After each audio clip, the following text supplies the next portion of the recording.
I knew it was that telling sign. That telling was weak compared to a baby deer or a female deer. Go move. Get up. Go back there.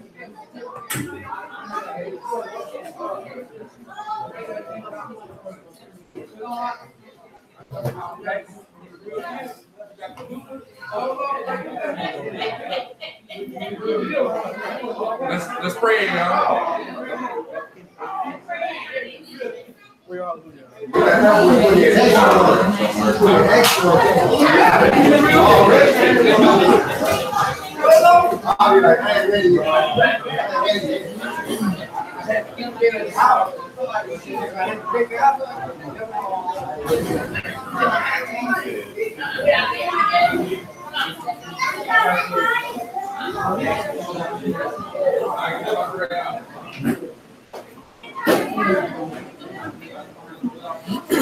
You got your arm in there?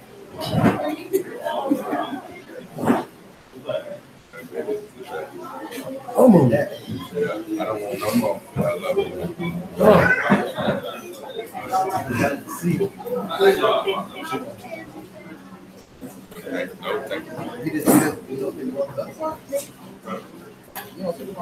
Right.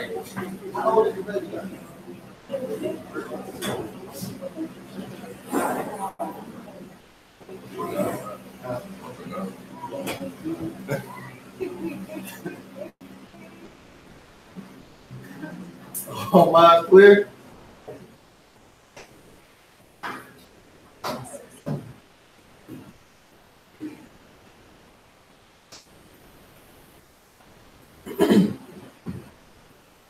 This is Devarim from Deuteronomy chapter 6 at verse 4. Hear, O Yisrael, Yahuwah Elohim, Yahuwah is one. Shema Yisrael. Shema Yisrael. Yahuwah Eloheinu. Yahuwah Echad. This is Exodus or Shemot chapter 20, beginning at verse 3. We will have no other mighty ones. Against the Most High. We will not make any carved image. Or any likeness. Of that which is in Shamayim above. Or which is in the earth beneath. Or which is in the waters under the earth. We will not bow down to them. Nor serve them. For Yahuwah is a jealous there.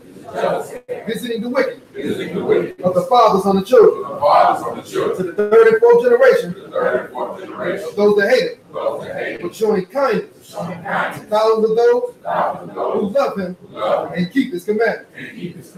We will not bring the name Yahuwah to nothing, for Yahuwah will not leave us unpunished, who brings his name to nothing.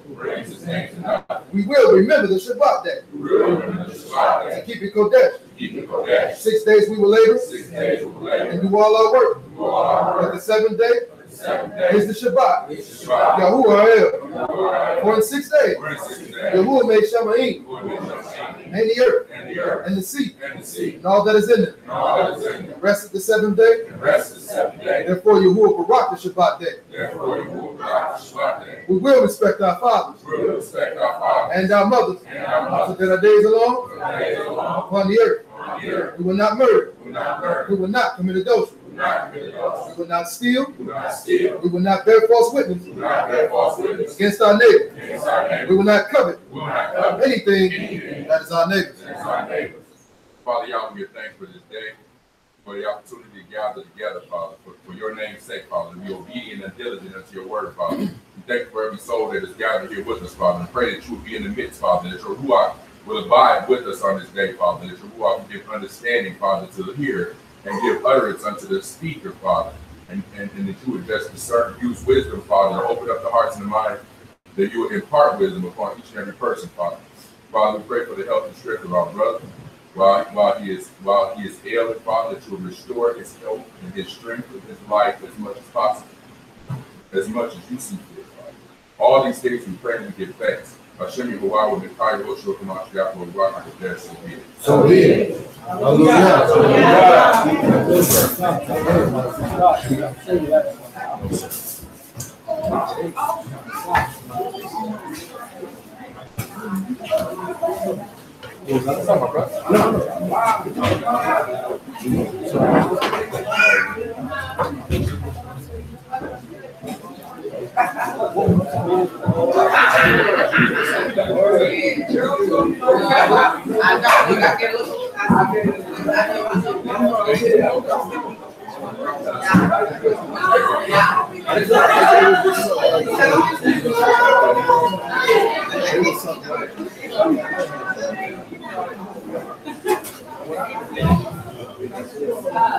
Yeah, for sure.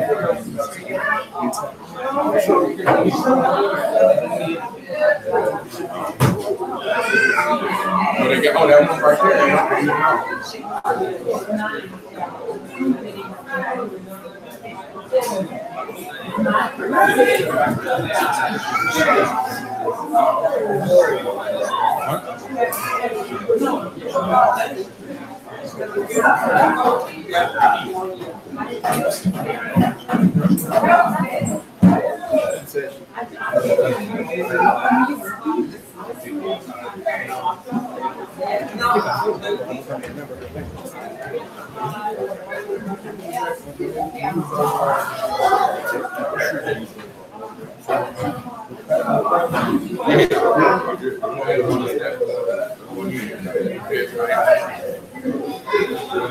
It was vague because I didn't cut y'all. This is the first. I don't know if it was first.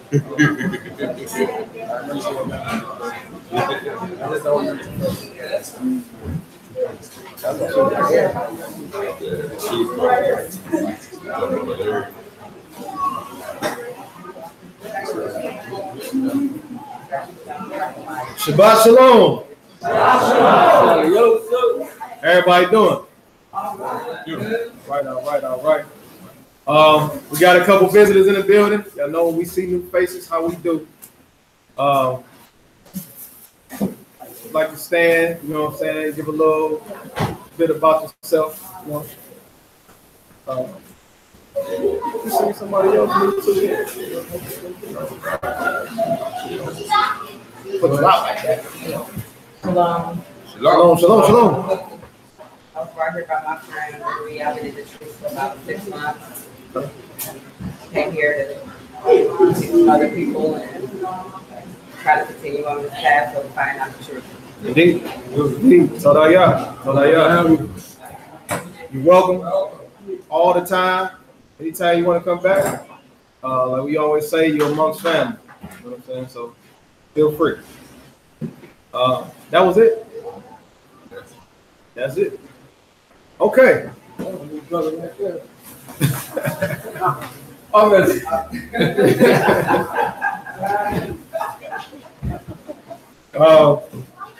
Okay. So today, we're gonna deal with a little something. Kind of predicated on some things that we've been dealing with. You know what I'm saying? So bear with me. This ain't gonna be a long, drawn out joint. I don't think. You know what I'm saying? Y'all know how we do. But how we always started off. We always started off with a question, right?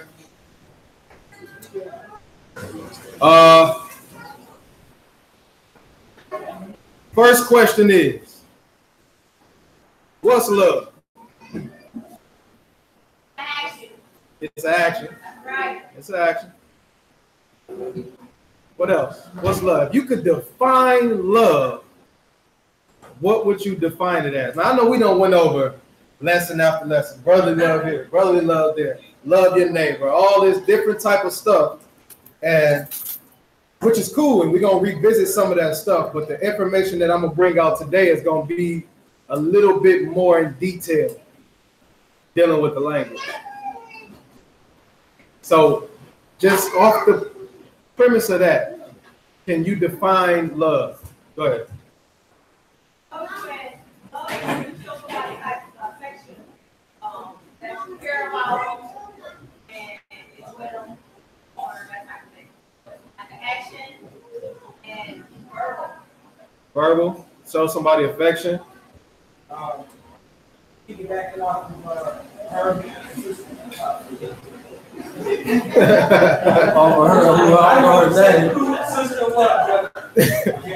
is a coatee. Oh, not aqua. Passion. Right. Holy or set apart compassion for your brothers and sisters. Right. No matter what, that comes from my wife. And one more thing is, I always like to say, love is keeping up, commandments. Keeping the commandments.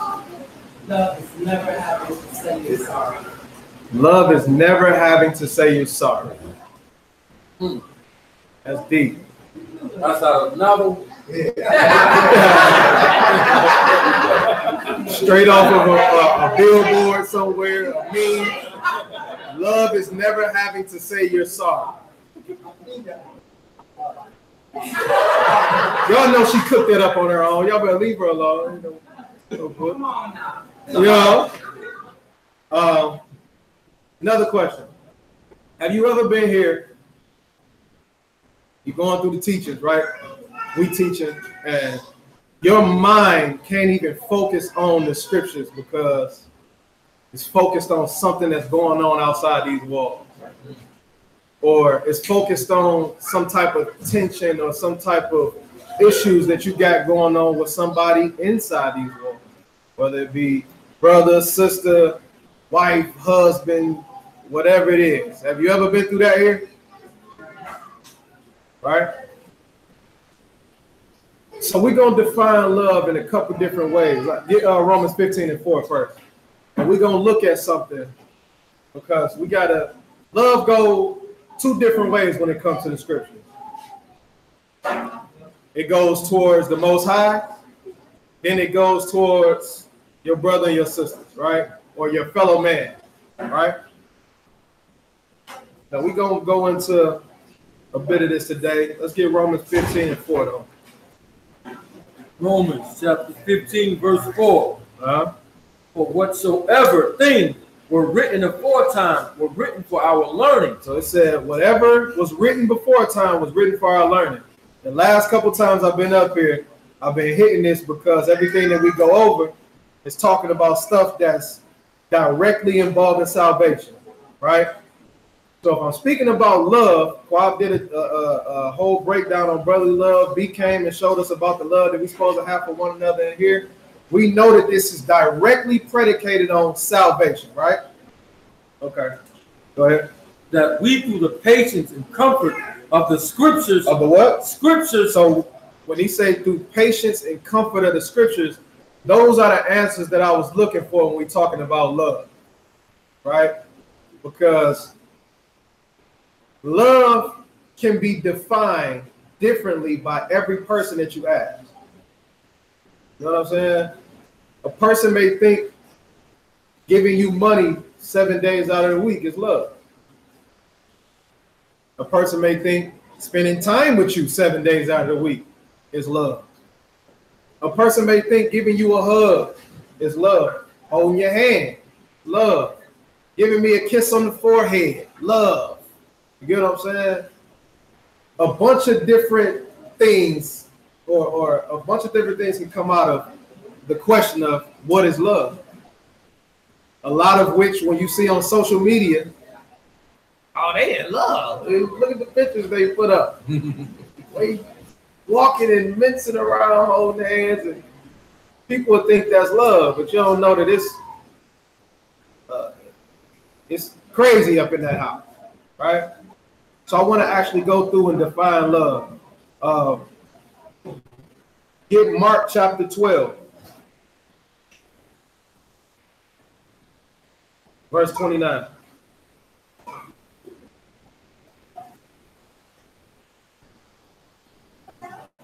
Mark chapter 12, verse 29. And when Yahushua answered him, the first of all the commandments is, hear, O Israel. Start at verse 28, Doc.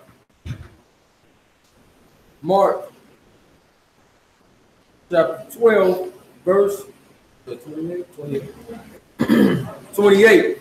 And the one of the scribes came, and having heard them reasoning together, and perceived that he had answered them, well asked him, which is the first commandment of all? And Yahusha answered him, the first of all the commandments is, hear, O Israel, Yahuwah Elohim, Yahuwah is one, and thou shalt love the master Yahuwah Elohim with all your heart, and with all thy soul, and with all thy mind, and with all thy strength. This is the first commandment. So we hear this all the time. What's the first great commandment? Love the Most High with all your heart, mind, soul, strength, the whole nine, right? But what do that mean? Is it as simple as keeping the commandments? Right? Keep going. Verse 31. And the second is like, namely this, thou shalt love thy neighbor as thyself. There is none other commandments greater than these. So he said the second one is love your neighbor as yourself, right? When you think about loving your neighbor as yourself, anybody really know how to love themselves? You know how you would feel, how you want to be treated, the whole nine. Is it hard to actually treat somebody in that manner? It's not hard. Do you always treat somebody how you want to be treated? I heard a bunch of different. It ain't hard, but you know, sometimes because that's a commandment, right? He says, love your neighbor as what? That's not saying partial, you know, some of the time he says, love your neighbor as yourself, cut and dry, right? What about when they get on my nerves? Love your neighbor as you love yourself. Go ahead. When he talking about neighbors, all right, is he talking about everybody that's inclusive of all the tribes, or is that outside too? Remember, he gave the analogy. What's that? Matthew 5. Get the Mark, Luke 13. Yeah, pick that joint up. So when he talking about neighbor, like a lot of people would hone it in and say, children of Israel. You know what I'm saying? We don't be treating these other nations like ourselves. You know what I'm saying? Look at all the stuff that they done did to us. Look at all the right. So let's jump through. Let's see. Hold on. Let me get it. Let me get it right quick.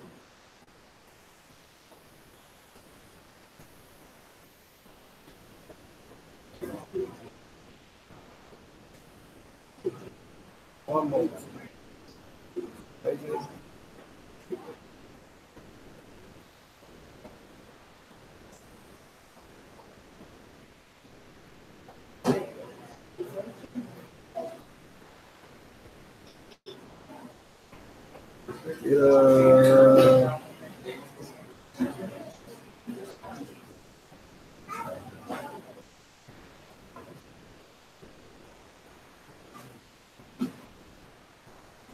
In Luke chapter 10.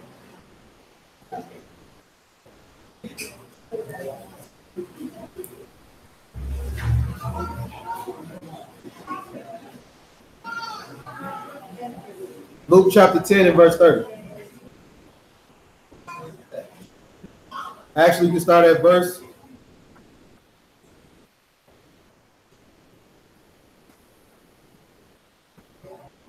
Start at verse 27. Luke chapter 10, verse 27. Make sure you mute your phones. I don't forgot to do it. Let me go ahead and mute mine. Luke 10 and 27. Luke chapter 10, verse 27. Yeah. And he answering said, thou shalt love Yahuwah thy Elohim with all thy heart, and with all thy soul, and with all thy strength, and with all thy mind, and thy neighbor as thyself. Boom. Same thing he just said over there in Mark, right? Read on. And he said unto him, thou hast answered right. This do, and thou shalt live. He said, if you do this, then you gonna what? Live, right? Go ahead. But he, willing to justify himself. Willing to do what? Justify himself. Said unto the master, and who is my neighbor? So his same question was your question, huh? Who was my neighbor? Right? So let's see what he said. And Yahushua answered and said, a certain man went down from Jerusalem to Jericho and fell among the thieves, which stripped him of his raiment and wounded him and departed, leaving him half dead. So we got somebody that was from the town, then got stripped naked, all this stuff, right? Left for dead. Go ahead. And by the chance, there came down a certain priest that way, and when he saw him, he passed by on the other side. Came down to who? Priest. The priest, the people that served the people, right? The priest came down and did what? Crossed the street and went on the other side. He went along the way. Oh man, dang, that's messed up. Kept it pushing. Now, who was the priest from? What lineage are they from? Aaron, right? Yeah, from Levi, right? But from Aaron, right? Go ahead. And likewise, a Levite. A who? A Levite. So you see the difference right there, right? You got an actual son of Aaron that came, passed by, and then it says a Levite, right? Both would be kin to this person that done got beat up and stripped down and left for dead, right? Go ahead. And likewise, a Levite, when he was at the place, came and looked on him and passed by on the other side. He did what? Came and looked on him and crossed the street. He went the other way. I'm going to ask y'all before we finish this. If you seen a man laying down left for dead in the middle of the street, you going to keep it pushing? You sure? Because if it was your family, if it was your cousin that was over there, would you go over there and help him? But if it was just somebody random, would you do it? That's good that you feel that way. This would have happened. Pull the phone out, huh? Oh man, look at him. Man, somebody call the police with your phone in your hand. Somebody call the police, man. Look at this guy. I just wanted to back up.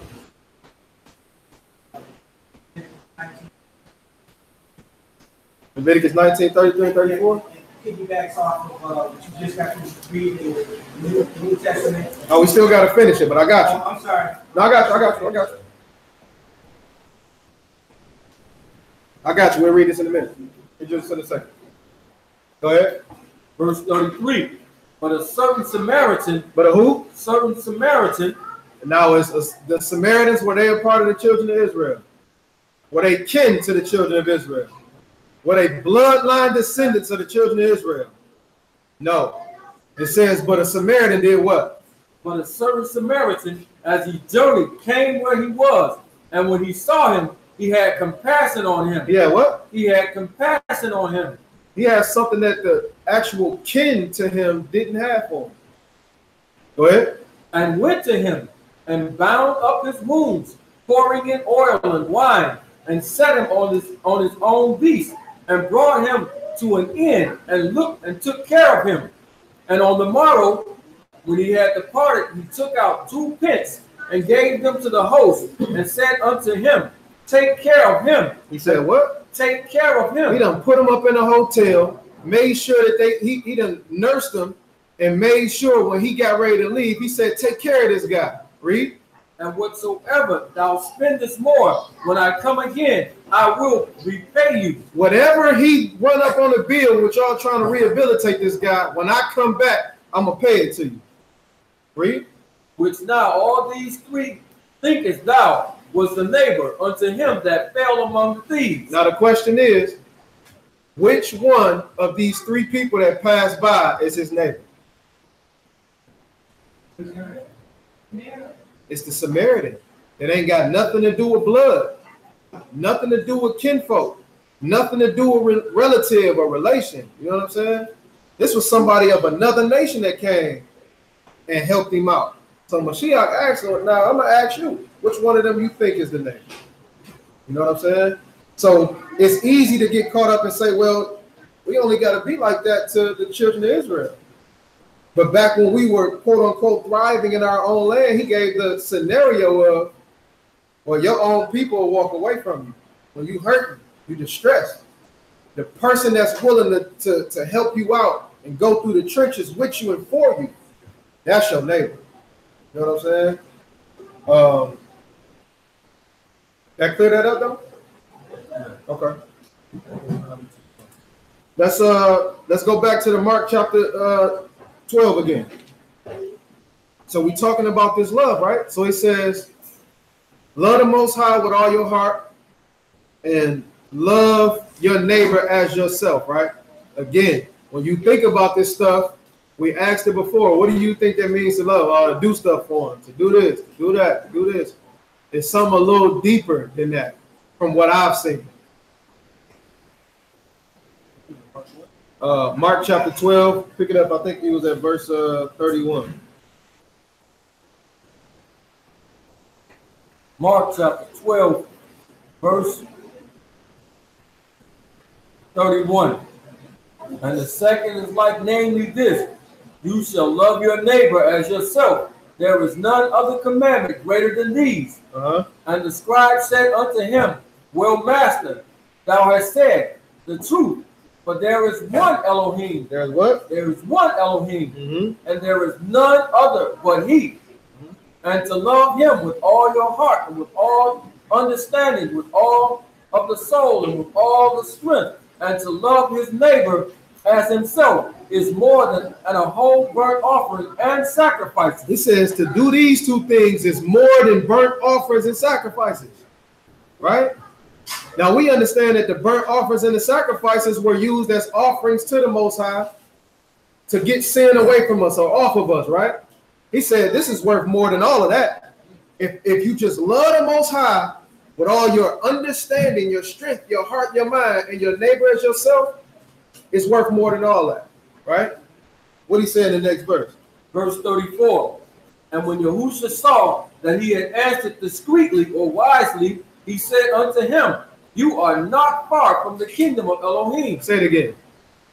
And when Yahusha saw that he had answered discreetly, he said unto him, you are not far from the kingdom of Elohim. So he told him, because you understand this principle, you ain't far off from the kingdom.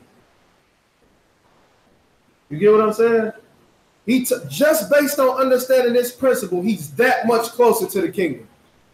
That's profound. Read. You are not far from the kingdom of Elohim. And no man after that, ask him any questions. So, get Deuteronomy chapter 6 and verse 5. When we looking at this type of stuff, we like, okay, love the Most High, like you love your neighbor. Like with all your heart, mind, soul, love your neighbor as yourself.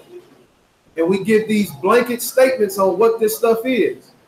But we got to get it from the scriptures. And the step further that I've taken it is trying to get it from the language itself. Right? Deuteronomy 6 and 5. Deuteronomy chapter 6 and verse 5.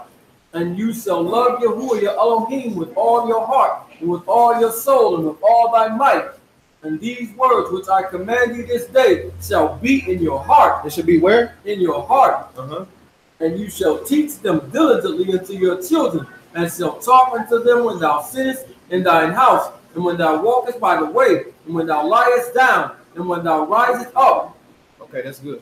Deuteronomy 7 and 9. So he says again, all the way back in the law, love the Most High with all your heart, all your mind, right? Deuteronomy chapter 7 and verse 9. Know therefore that Yahuwah your Elohim, he is Elohim, the faithful Elohim, the faithful El, which keepeth covenants and mercy with them that love him and keep his commandments. He keep his covenant with who? Them that love him. With all of the children of Israel. Them that love him. Read it back from the top, huh? Know therefore that Yahuwah the Elohim, he is El, the faithful El, which keepeth the covenant and mercy with them that love him and keep his commandments. Them the people that he keep. This is back in Deuteronomy. This ain't no New Testament stuff that they try to push, right? Even though we know that they saying the same thing. But he didn't say he keep the covenant with everybody. He said he keep the covenant with who?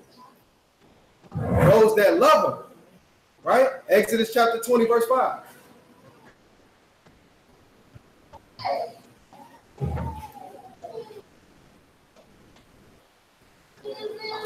Exodus chapter 20 and verse 5.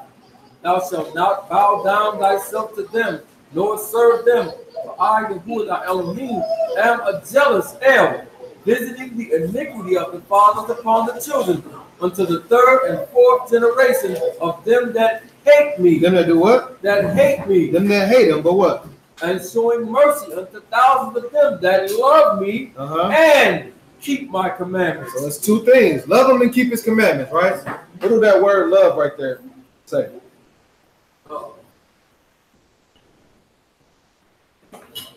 Hebrew word 8:57, 157. Aha, love. Human love for another includes family. No, just read. It says including family. Drop down to the Strong's joint. A primitive root to have affection for sexually, otherwise beloved, like friend. So that just gave you like a blanket statement, right? To have affection for somebody when it's talking about, intercourse, talking about with a husband or a wife, an affection, right? This quote unquote feeling that connects one person to another, right? So I looked at this in the brew, and the word was ahab, right? So the word ahab, I know y'all probably can't see this, right? But the word ahab is the aleph, the hey, and the bet, right? The aleph, the hey, and the bet, right? Now in the pictograph, these characters take on certain meanings, right? So do anybody remember when we did that lesson about shalom? Right? When we spelled out the word shalom, it was the sheen, the lamet, and the mem, and it meant to destroy the authority connected to chaos. So the word shalom means peace, right? If you destroy the authority connected to chaos, what do you get? Peace, right? So it gives you a deeper meaning to what that word actually is telling you what it is, right? So with this word love, it's ahab, right? You got the ox head, you got raised arms, and then the bait is a tent. So for the ox head, the meanings that they have for the ox head, or the character that is the aleph, is strength, power, taught or teach, a leader or a father, right? For the hey, is to look or to reveal, to behold something, right? For the bait, it's a house, family, a son, or to be inward, right?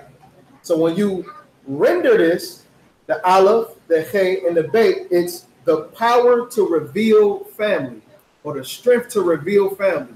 That's what the word love actually means. The power to reveal family. Now, what significance does that have with the word love?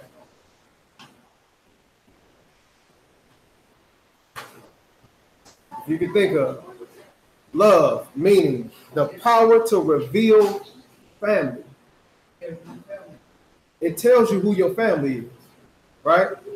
That's what love does. It tells you who is connected to you with family, meaning that it's not just by what? Blood. The saying is, blood is thicker than water. Thicker than water. What do that mean? Blood is thicker than water. What do that mean?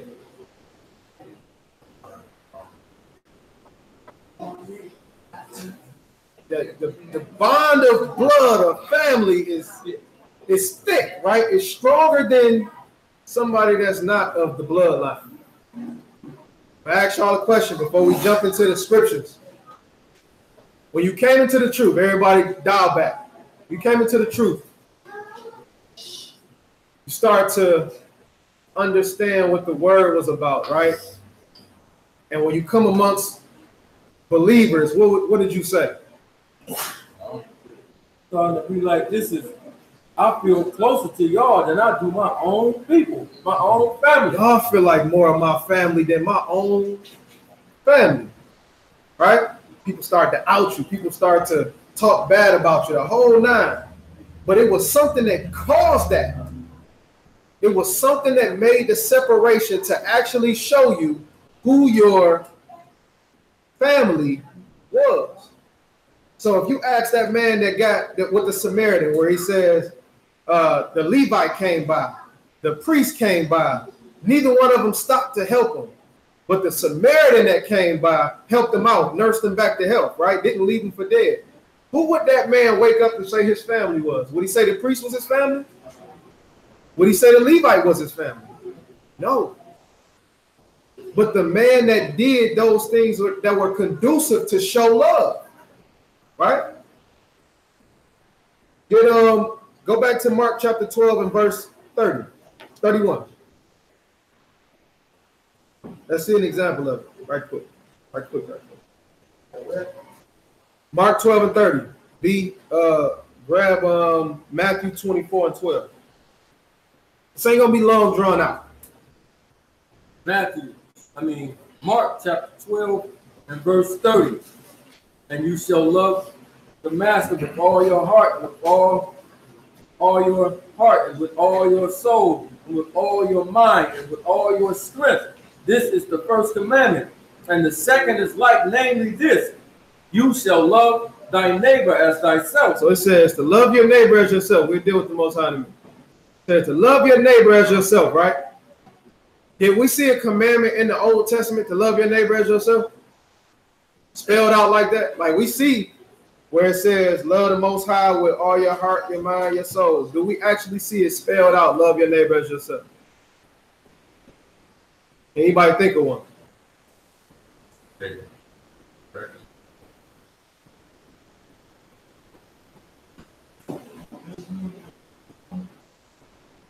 Read what you got up. Matthew 24 and 12. Matthew 24 and 12. And because iniquity shall abound, the love of many shall wax cold. So it said, in those days, the love of many, the iniquity shall abound, meaning it's going to grow, right? Iniquity is going to be more and more. What did we find out iniquity was? What type of sin? What do you do with this sin? Not necessarily perpetual. Sin, cover it up. To hide it. To cover up this sin, right? We in agreement? Remember that? Right? So, iniquity shall abound, and the love of many shall wax cold, right? So, iniquity is to cover up a sin, hide a sin. Get Leviticus chapter 19. Actually, 17:19. Where's the 19? 19:17. Leviticus chapter 19, verse 17. So it says, the love of many shall wax cold because iniquity gonna abound. Let's see this. Deuteronomy chapter, Leviticus chapter 19, verse 17. You shall not hate thy brother in your heart. In what? In your heart. Thou shalt in any wise rebuke thy neighbor and not suffer sin upon him. So if you hate your brother in your heart, what do that mean? Say you're a murderer? It's iniquity. But what do it mean to hate him in your heart? If I hate you out loud, then what am I doing? You know it. You know exactly what's going on. But if I hate you in my heart, what am I doing with my sin? I'm hiding it. So when he says iniquity shall abound, that the love of many shall what? Wax cold. So if I hate my brother in my heart, I'm hiding it. This is iniquity. So my love towards my brother is going to do what? Wax cold. It's going to wax cold. It's going to go away. So whenever you got issues with your brother and your sister and you don't bring it out to them, if you don't tell them and you harboring feeling, you harboring hate in your heart, guess what you committing? Iniquity. I thought that was kind of deep when I looked at that, right? You know what I'm saying? Not kind of. Deeper than down. Right? So you can't make it into the kingdom committing what? Iniquity. Right? He said, Get Matthew chapter 7. Touch your neighbor and say, you got something. Matthew chapter 7. Let's see. Yeah, I take y'all to church every once in a while. Matthew 7, and pick it up at verse 21. So your brother don't know that you hate him in your heart. He don't know you got issues with you. I mean, you know what I'm saying, with him or her. But it's building up and it's festering in you, right? So it's going to start to show in your actions, in your looks, and the way that you handle situations. It's going to start to fester and pour out of you. This is iniquity. But we come and we pray to the Most High every week. We don't think nothing is wrong with it. If I don't say nothing, I'm going to be good. My mama said if I ain't got nothing nice to say, don't say it. Right? But dig this, Matthew 7:21. Matthew 7:21. Took you a little bit up. Not everyone that saith unto me, Master, Master, shall enter into the kingdom of Shamaim. Now he said that if you love the Most High with all your heart and you love your neighbor as yourself, that made that man closer to what? Kingdom. To the kingdom, right? Go ahead. Not everyone that saith unto me, Master, Master, shall enter into the kingdom of Shamaim, but he that doeth the will of my Father which is in Shamaim. And many will say to me in that day, Master, Master, have we not prophesied in your name, and in thy name have cast out devils, and in thy name done many wonderful works? Ain't we did all this stuff for you? Ain't we came to Sabbath service every week? I brought food. You know what I'm saying? I brought drinks and put them on the table, right? I helped out. I did this. I did that. I did what I was supposed to do for the ministry. But if there's something inside of you that hates your brother or got ill feelings towards your brother, towards your neighbor, what do you say? And then will I profess unto them, I never knew you. What? I never knew you. You what? Depart from me, you that work iniquity. You that do what? That work iniquity. Ooh. So when I say we've been going over these lessons about loving your neighbor, loving your brother, all this and that, and we've been hitting this stuff. We've been hitting it for sure. But let's dig a little deeper into it. Because it's not just a feeling that you just festering up and say, okay, man, on Day of Atonement, I get it over with, you know, blah, blah, blah. And then every 6 months, we got to come back and we got to talk about it again. That's something that's festering inside of you. That hate that you're hiding is iniquity. He don't want that. He's not going to deal with that iniquity. He's going to say, depart from me. I never knew you, you worker of iniquity. That means that you're working it, right? But what does it mean to love your neighbor as yourself? What does it mean? Let's see an example of that. Get 1 Samuel chapter 18.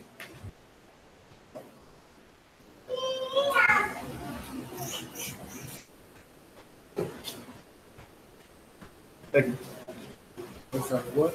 1 Samuel chapter 18. Pick it up at verse 1.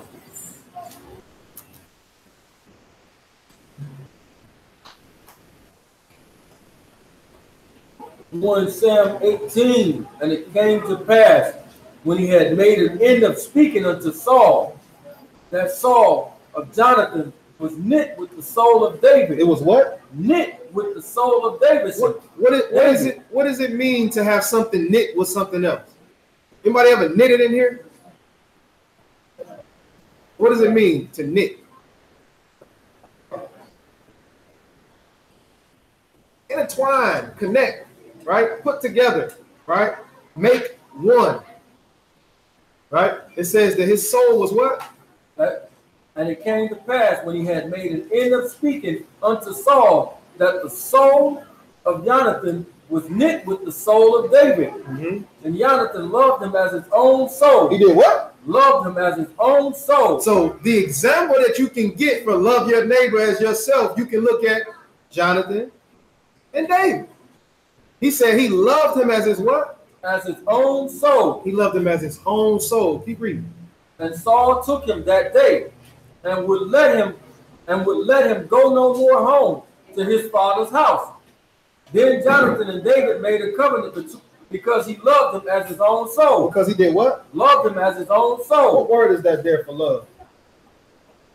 8. 160. Aha. Ahava. Where is it? Love. Human love for human object. Of man toward man. Of man toward himself. Read the Strong's John. Feminine. Meaning the same love. So it's coming from that same word as the love as before, that aha, right? Meaning to what? The power to reveal what? Family. Saul was Jonathan's father. He defied his father for his family. Do that make sense? He showed through their love, through their Ruach, they was of the same mind that they were family, and he opposed his father for David. You willing to do that? 1 Sam 23 and 15. Because when he say love your neighbor as yourself, you got to think this is deeper than just saying, yo, my man, I got you. You say you need 20 bucks? That's nothing. 40? I got you. That's not that. When he say love your neighbor as yourself, we're going to get into it. It's deeper than just the thought of I can help you out. Right? Could Jonathan have gotten in trouble with his father for helping David? What happens if you go against the king's commandment? Put to death. You be put to death, right? So he put his own life on the line for somebody that's not even his blood. But he loved them, which made them what? Family. So if you throwing that word love around in here, it come with something. Right? 1 Sam 23 and 15. 1 Sam 23:15. And David saw that Saul was come out to seek his life, and David was in the wilderness of Ziph in a wood. And Jonathan, Saul's son, arose and went to David into the wood. Let me ask y'all a question. Saul's hate for David, did he tell him? Did he tell him, I hate you, I'm going to kill you? Never told him that. What made Saul start hating David? Jealousy, right? What did he do with that jealousy? He hid it. Hid it in his heart. So the iniquity started to abound. And his love for David that he once had started to do what? Started to wax cold. So now David don't even know off the rip that he hate him. All I know is you trying to kill me. It's going to be the same thing that's going to happen in the last days. It's not going to be just regular people out in the world trying to get at you and trying to send people to kill you. It's going to be the people who you thought was your family. More so, it's going to be people that you thought was your Israelite brothers and sisters. You know why? Because y'all thought that y'all had some type of love or connection to one another through the word. But it ain't pure. So let's see. Verse 16. Verse 16. And Jonathan, Saul's son, arose and went to David into the wood and strengthened his hand in Elohim. And he said unto him, fear not, for the hand of Saul my father shall not find you, and you shall be king over Israel, and I shall be next unto thee. And that also Saul my father Noah. He turning all the way on his pops because he loved David. This is his man. I love you, right? Their souls were knit. When you got people trying to come at David and kill David, it's like they trying to come and kill me. So to save me, I would go out and hide somewhere. So what I'm going to do for you? I'm going to hide you out. Read.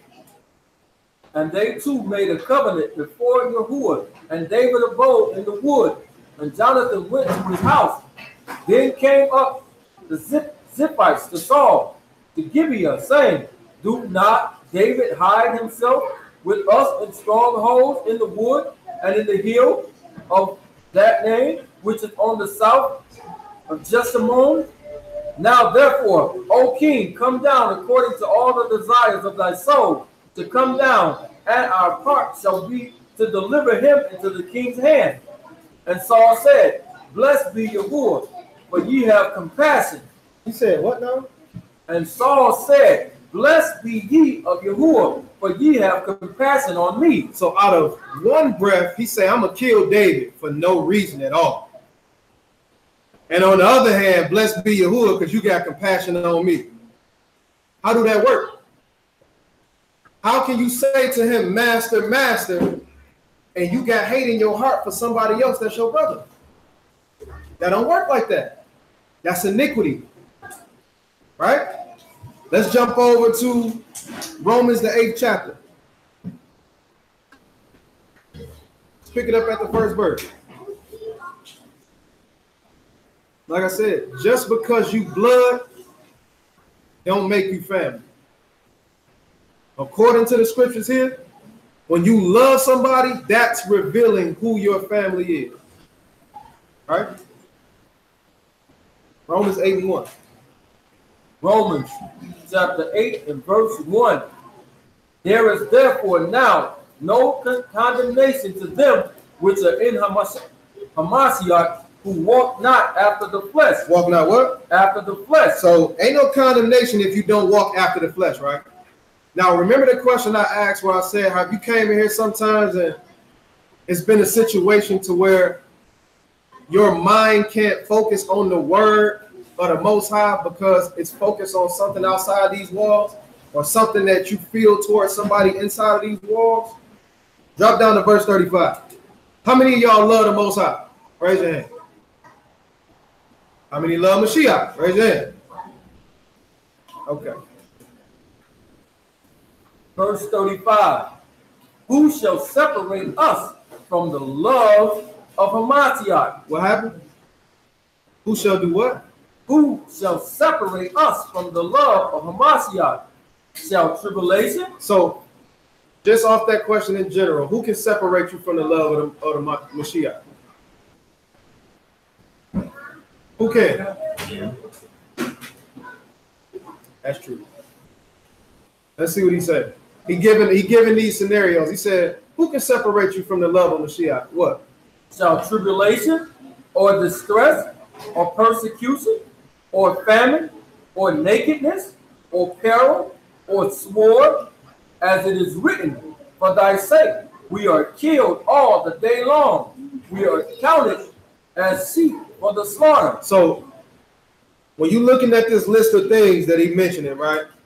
And he say, what can separate you from Mashiach?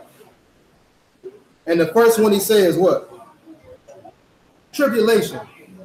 When you go through a situation, can it separate you from the Most High and his Son? Is it enough to separate you?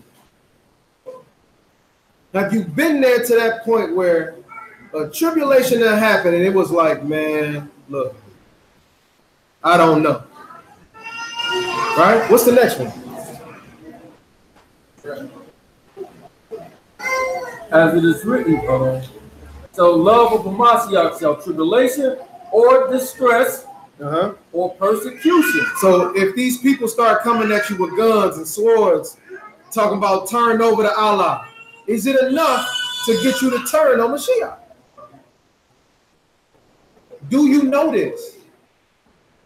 Do you know yourself enough? If somebody got a pistol to your head and say you don't believe in that God, straight up and down, are you strong? Do you love him enough to say, yes, I do? It's not for you to answer off the rip. You ain't never been put in that position. You ain't never been faced with that type of adversity. But that's the whole reason why our faith is supposed to be so great. Right? Because he loved you. Matter of fact, get John 3:16. Sorry.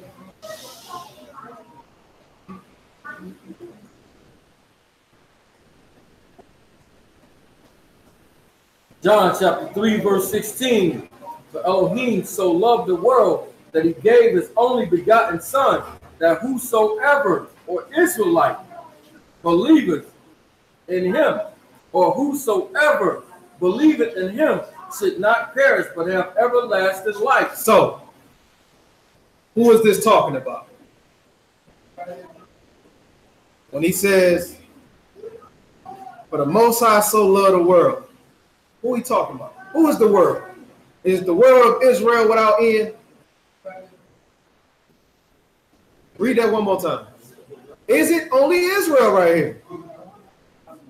For Elohim so loved the world that he gave his only begotten Son, that whosoever That has Israel attached to their name. whosoever, Name that's Ashyah Wachalach. whosoever, If you are part of the bloodline descendants of the 12 tribes of Israel. whosoever Whosoever. Read. believeth in him should not perish, but have everlasting life. So, do you believe? No. Yes. Yeah, right? So this is pertaining to you. So if the person that gave his life for you is telling you, love me no matter what, will you allow tribulation, Distress, persecution, all these different things. will you allow those things Famine to separate you from him? If you don't have no food on your table, your babies is crying to you, hungry, starving, we need something to eat. But the only way to get something to eat is to go to these people that say, we only believe in Allah. It's to go to these people that say, we only believe in Buddha. It's to go to these people that say, if you don't turn down your God, you can't eat. Don't answer that. You ain't never been faced with that type of adversity. You ain't never had to deal with that. But that's something you got to think about. Let's see what Paul say. Go back to that Romans joint. We go through a lot of stuff in life in general. A lot of stuff in life in general. Right? And it get to the point where we push to that edge. We all been there. I've been there. Where it push you to the edge where you like, if I just didn't believe this, I would be able to do that. I would be able to do this. I would be able. Everybody been pushed to that edge, whether it's at the beginning of your walk or even now. Everybody been pushed to the edge where you was ready to put it down, where you was ready to give it all up, right? But the love is supposed to abound more. Read where you at. Verse 35. Who shall separate us from the love of Hamashiach? Shall tribulation or distress or persecution or famine or nakedness Or what? or nakedness or peril or sword? As it is written, for thy sake we are killed all the day long. We are counted as sheep for the slaughter. Nay, in all those things we are more than conquerors through him that loved us. The only way to get over and through those persecutions is him. That's the only way to get out of it. That's the only way. Watch what Paul said. For I am persuaded. I am what? I am persuaded. I'm convinced that what? That neither death. That what? Neither death, nor life, nor angels, nor principalities, nor powers, nor things present, nor things to come, nor height, nor depth, nor any other creature shall be able to separate us from the love of Hamashiach, which is in Hamashiach Yahushua HaMashiach. He said, I don't care what it is can separate me from the Most High. But the same love that you're supposed to have for the Most High is the same love you're supposed to have for who? Your brother. So what can happen to separate you? What can you name that'll say, you know what, man, I'm through with that brother. I'm through with that sister. What is it there that can do that for you? Because he sure didn't do it to us. Right? Romans chapter 8, pick it up at verse 4. Remember, he said he so loved the world, right? Romans chapter 8 and verse 4. Now, a lot of people think that this is talking about Israel. It's only talking about Israel. I posed the question earlier outside, and it was based on this. We get 1 Corinthians chapter 15. 1 Corinthians chapter 15, pick it up at verse, I want to say it's 30.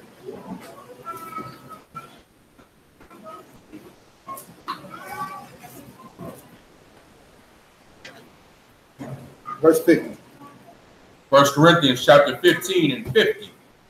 Now this I say, brethren, that flesh and blood cannot inherit the kingdom of Elohim, neither does corruption inherit in corruption. So flesh and blood can't inherit the kingdom of the Most High, right? And the kingdom of the Most High is, he's bringing it down from Shamayim, right? What can't go in there? One more time. What can't go in there? So, if flesh and blood can't enter into the kingdom, how much of a leg do you have to stand on when you say, I'm Israel? How much of that blood that's pumping through your veins is going to make it into the kingdom? How much of that flesh that's on you that say, I'm black, I'm brown, and I'm part of the children, how much of that's going with you to the kingdom? So how much of that do you have to stand on? So when it's talking about love, what makes you family with the Most High? We know what makes you family according to your brother. What makes you family with the Most High? Get Hebrews 7 and 14. I'll tell you what the connection was made with it. I'll tell you what the connection was made with. I'll tell you what connected us to the Most High. Well, a lot of brothers use. 7:14. Hebrews chapter 7 and verse 14.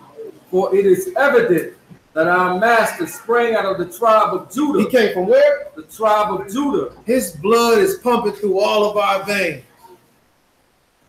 Right? What happened when he died?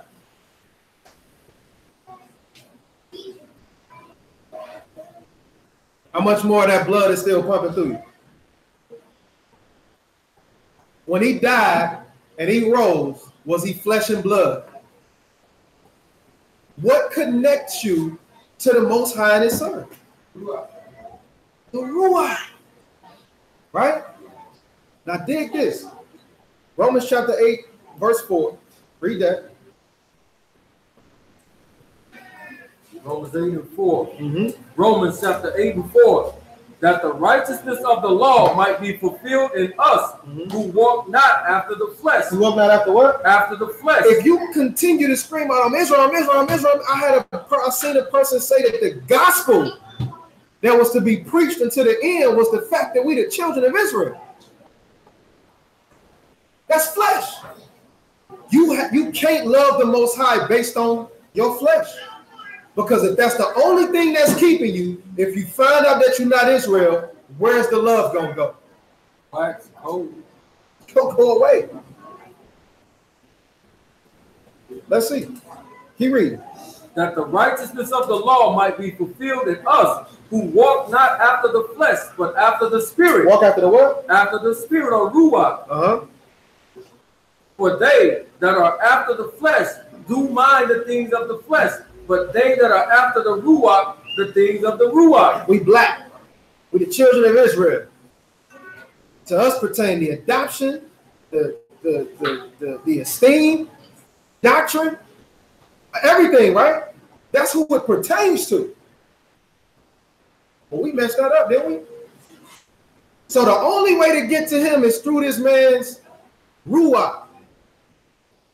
So if you only love him based on you being a part of the children of Israel, or based on you come here and you in Shabbat service every week, you ain't gonna have a leg to stand on. I'll give you an example. Get Daniel chapter 3.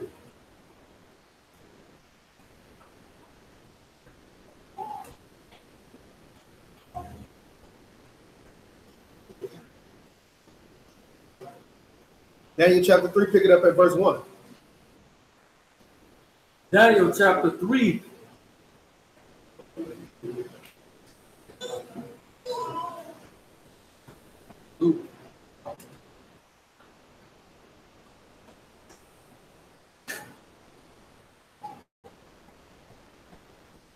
Daniel chapter 3 and verse 1. Nebuchadnezzar the king made an image of gold, whose height was 80 cubits, and the breadth thereof 6 cubits. He set it up in the plain of Dura, or circle, in the province of Babylon. Then Nebuchadnezzar the king sent to gather together the princes, the governors, the captains, the judges, the treasurers, the counselors, the sheriffs, and all the rulers of the province to come to the dedication of the image which Nebuchadnezzar the king had set up. Then the princes, the governors, the captains, the judges, the treasurers, the counselors, the sheriffs, and all the rulers in the province were gathered together unto the dedication of the image that Nebuchadnezzar the king had set up. And they stood before the image that Nebuchadnezzar had set up. Then an herald cried aloud, to you it is commanded, O people, nations, and languages, that at what time ye hear the sound of the cornet, the flute, the harp, the sackbut, the psaltery, the dulcimer, and all kinds of music, ye fall down and worship the golden image that Nebuchadnezzar the king has set up. Whosoever falleth not down and worship shall the same hour be cast into the midst of a burning fiery furnace. Therefore, at that time, when all the people heard the sound of the cornet, the flute, the harp, the sackbut, the psaltery, and all kinds of music, and all the people in the nations and the languages fell down and worshiped the golden image that Nebuchadnezzar the king had set up. Wherefore, at the time, certain Chaldees came near and accused the Jews. They spake and said to the king Nebuchadnezzar, O king, live forever. Thou, O king, hast made a decree that every man that shall hear the sound of the cornet, flute, harp, sackbut, psaltery, dulcimer, and all kinds of music shall fall down and worship the golden image. And whosoever falleth not down and worship it, that he should be cast into the midst of a burning fiery furnace. So let me ask y'all this question. Reading this, if they told you that you had to bow down to this image, would you do it? No, right? That's why I said reading this. Picture you being there. It's not really for you to answer like that because, again, you've never been through it. You've never been faced with that type of adversity. You've never had to come up against something like this of this magnitude, right?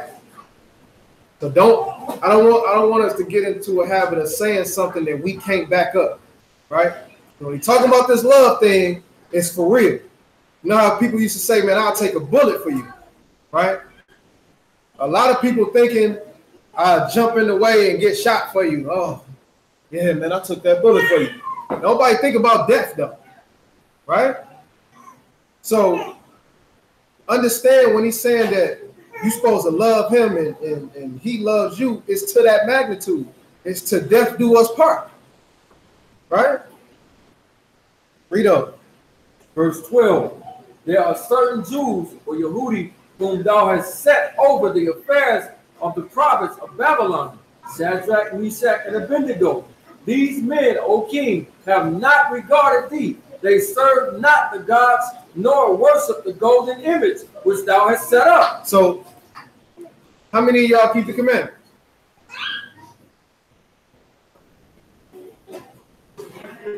Is it enough to stop you from worshiping this idol if this popped up? How many of you, in your mind, just think about who you are. And you keeping these commandments, you come in Shabbat class, all this stuff, right? And then they pop off. You're like, Man, look, the Most High gonna have to understand. Or, them commandments ain't that important. I ain't trying to die. Just think about yourself in your mind. What would you do in this situation? Do you love him enough to go through with it? It separates you. Or is this enough for you to be like, you know what? Yo, Nebby, I got you. Go play the music again. You know what I'm saying? Play the music again. I'll bow, whatever you need me to do, I'll bow down. But I'm going to bow down this way, though. I'm going to bow down to the east. You know what I'm saying? I'll be the Most High. Right? Read.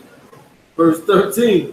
Then Nebuchadnezzar, in his rage and fury, commanded to bring Shadrach, Meshach, and Abednego. Then they brought these men before the king. Nebuchadnezzar spake and said unto them, Is it true, O Shadrach, Meshach, and Abednego, do not ye serve my gods, nor worship the golden image which I set up?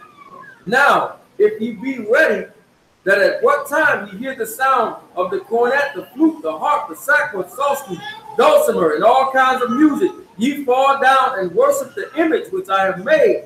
Well, but if ye worship not, ye shall be cast the same hour into the midst of a burning fiery furnace.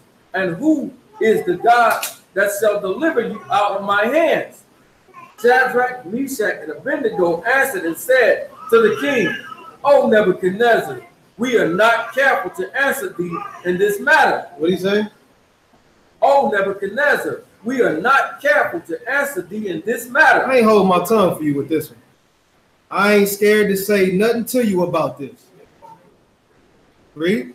If it be so, our Elohim, who we serve, is able to deliver us from the burning fiery furnace, and he will deliver us out of thine hand, O king. But if not, be it known unto thee, O king, that he will not serve thy gods, nor worship the golden image which thou hast set up. He said, look, we ain't scared to say our God gonna deliver us from out of your hands.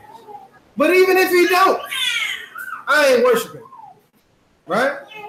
Now, this is either being completely stupid or having that much love for the Most High that they ain't gonna give no other power, no type of worship. Which one y'all think it is? So, how do you love the Most High? Jonathan says that his soul was knit, intertwined, tangled with David's. How is it? How do we get that type of knit with the Most High? In Psalms chapter 2. How do we get that type of knit? What keep us together with the Most High like that? His commandments. Not just the thought of, I'm going to come here and keep Shabbat. B, get Romans 7:22. Read that Psalms 2 and 2. Psalms chapter 2 and verse 2.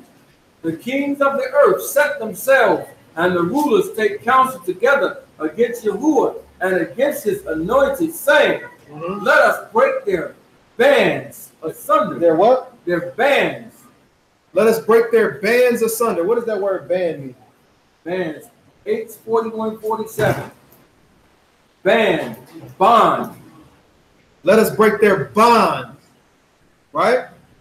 Talking about the Father and his people. He said, let us break their bonds apart. Right? So what bonds us to the Most High? Read. More like that definition? No. Oh, back to this. Yep. Let us break their bands asunder and cast away their cords from us. Cast away their what? Their cords from us. What is a cord? Something connecting, right? What did that cord say?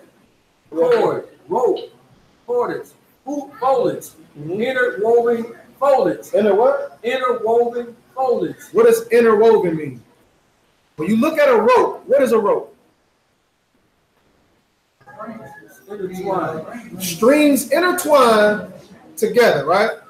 So tight that it looked like it's one piece.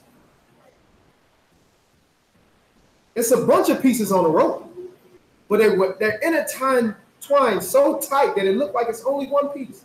So they said, let us break their bonds and their cords. What is our cord that connects us to the Most High? Keep reading that. Let us break their bands asunder and cast away their cords from us. He that sitteth in the Shamayim shall laugh. Hold on 1 second. I think there was some other definition that I missed. 1 sec. Hold on 1 second.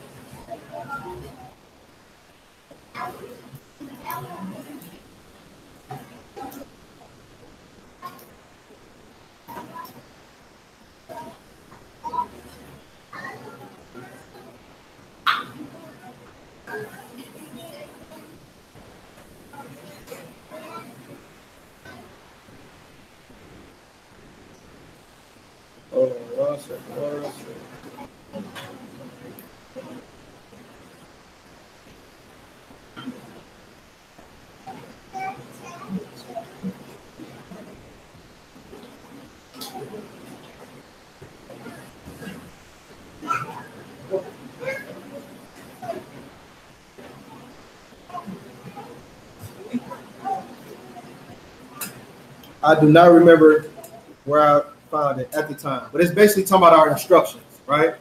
The instructions from the Most High is what put us together. I'll find it for you. Don't worry about it. Get that Romans 7:22. Cole, get Psalms 1 and 2. Book of Romans, chapter 7 and verse 22. So he loved us, and to show our love for him, that means that we gotta love what? Gotta love his law. That's the only way that we gonna show our love back towards the Most High, is to love his law. Not to just keep his law, but to guard his law in the same way that Jonathan guarded David, right? 7:22. Romans chapter 7 and verse 22. For I delight in the law of Elohim after the inward man. After the who? After the inward man. Because he said he searched the hearts and the reins, right? So when he go in there and he trying to figure out his love for you, guess what he looking for in there? His law. When he go in there trying to figure out your love for your brother, guess what he trying to find? You got some secret hate in there, some iniquity in there, all right? That's Psalms 1 and 2, right? This Psalms 119, verse 92. Psalms chapter 1 and 1. Blessed is the man that walketh not in the counsel of ungodly, nor standeth in the way of sinners, nor sitteth in the seat of the scornful. But his delight is the law. His delight is the what? The law. Not just keeping it just to keep it. Go ahead. But his delight is the law of Yahuwah, and in his law do he meditate day and night. And he shall be like a tree planted by the rivers of waters, that bringeth forth his fruit. That's good. Psalms 119, 92. Book of Psalms, chapter 119 and verse 92. Unless your law had been my delight, I should then have perished in my affliction. He said, if your law ain't my delight, I'm gonna do what? Perish in my affliction. Psalms 119, 97. Verse 97. Oh, how love I your law. It is my meditation all the day. You through your commandments have made me wiser than my enemies, for they are ever with me. So he says that the love of this law is what's doing this, right? Go back to Romans chapter 8. Pick it up at verse 27.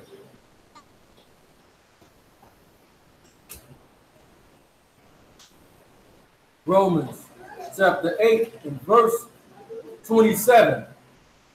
And he that searcheth the hearts knoweth what is the mind of the Ruach, because he maketh intercessions for the saints according to the will of Elohim. And we know that all things work together for good to them that love Elohim. To do what? That love Elohim. But you can't love them if you don't love his law. It's not just saying I'm going to do it just to do it, but to actually love it to the point nothing can separate you from it. And the part of loving the law is loving your brother. If anything can separate you from loving the person that's sitting next to you, that means that anything can separate you from loving the Most High. Right? Go ahead. To them who are the called according to his purpose. Now that love again means to the strength to reveal, or the power to reveal family. Right? Jump back to verse 16 in that Romans 8. Verse 15, I'm sorry. Verse 14. Verse 14. Verse 13. Verse 13. But if ye live after the flesh, ye shall die. But if ye through the Ruach do mortify the dead, the deeds of the body, ye shall live. For as many as are led by the Ruach of Elohim, they are the sons of Elohim. They're the what? Sons of Elohim. So if they led by the Ruach, it said that the law is spiritual, right? So if you led by the Ruach, you're going to keep the law, right? Then he said that you will become sons, which makes you what with the Most High? Family. Right? Read. For ye have not received the Ruach of bondage again to fear, but ye have received the Ruach of adoption. Of what? Of adoption. But we was already adopted. It already pertained to us, the adoption and the covenants and this and that. Who did he say he was going to keep the covenant with? Them that love him. So it's not just of the bloodline. If you're thinking just bloodline, Ishmael and Isaac, were they the same blood? Was Ishmael getting the same promise that Isaac was? No. Esau and Jacob, were they the same blood? Did they receive the same promise? One was of the spirit and one of the other one was of the what? Of the flesh. The whole time it's been about the love based on the Ruach. It's never been about blood. Never been about blood. Cain and Abel. Cain and Abel. Blood brothers. Father. Blood brothers, right? But they carry two different Ruach. So we can't say when we get to this day and age that because we're the children of Israel, that we're destined for the kingdom and we don't carry that same Ruach. Right? Let's read further. What he say in verse 16? Verse 16. The Ruach itself The what? The Ruach itself The Ruach itself bear witness that what? With our Ruach, that we are the children of Elohim. That we family. Only the Ruach can bear that. You won't become the children of the Most High just because you are part of the children of Israel. That don't make sense. Because there is no physical connection from you and the Most High. You can't become a part of his family through blood because he's not flesh and blood. You can only become family with the Most High through the Ruach. Right? So when we're talking about love, and his love for you and your love from him, it don't got nothing to do with you being a part of the children of Israel. It don't have nothing to do with you saying, I'm Judah, I'm Issachar, I'm Levi, I'm this, I'm that. It don't have nothing to do with that. Nothing to do with that. It don't matter who you say you are. If you don't have this man Ruach because you don't love his law, you ain't family. Keep reading. Verse 17. I know they're going to kill me for this one. Indeed. And if the children then heirs of Elohim, and joint heirs with Hamashiach. If you joint heirs with Mashiach, that will make you what? What will make you a joint heir? Mashiach is a son of the Most High, right? If you're a joint heir, that means you are part of his children as well, right? Right? That means that you family, right? Read. If so be that we suffer with him, that we may be also esteemed together. Uh-oh. You only become a joint heir if you suffer like how he suffered. Right? So Anybody ever seen gang initiations? Right? They jump you in and all that. Why do they do that? Why do they do that, sis? Why do they do them type of gang initiation where they jump you in, beat you up, and do all that? What's the purpose of that?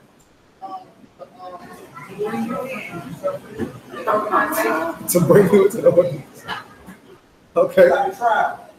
See if you tough enough. It's like a what? Trial. A trial. Initiation. What you say, Pop? What you say?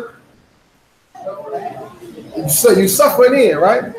I watched this special, and the dude said it was a Crip gang, and they said the reason why we jump people in is because when it's 1,000 of us around, it's easy for anybody to be tough. But when all of us together and we all keeping the commandments and we all good to go, we good to go. But what happens when you by yourself and the rival gang got 1,000 of them? How tough are you then? Right? And I'm like, man, that's deep. So when I'm reading this and he said, well, you can be joint heirs with Mashiach, but you gotta suffer the same things that he suffered. It's like, I get it.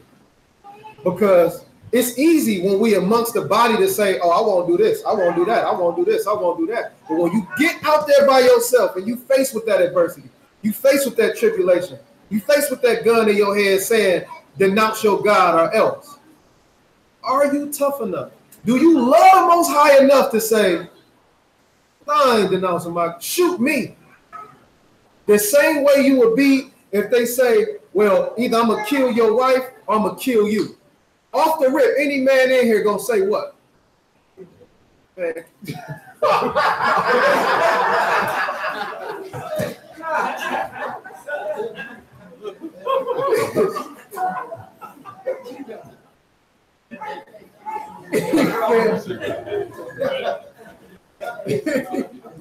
Any man in here is going to say what?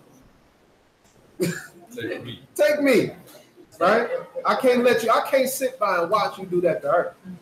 Right? You should have the same love for the Most High through his law. Right? Well, go read verse. Oh yeah. Read verse 19. Matter of fact, 18. Okay. For I reckon that the suffering of this present time are not worthy to be compared with the esteem which shall be revealed in us. That shall be what? That shall be revealed in us. So he said the stuff that we're going through right now ain't got nothing compared to what he's supposed to be giving us. So with any tribulation, nakedness, famine, or whatever you're going through, if you can't keep that love consistent to the Most High, to show that you family with the Most High, now you don't stand a chance later. The stuff that we going through is minute compared to what Paul said. Look, man, I done been beat down. I done been plotted on to be killed. I done went through all of this stuff. And he counted it all joy.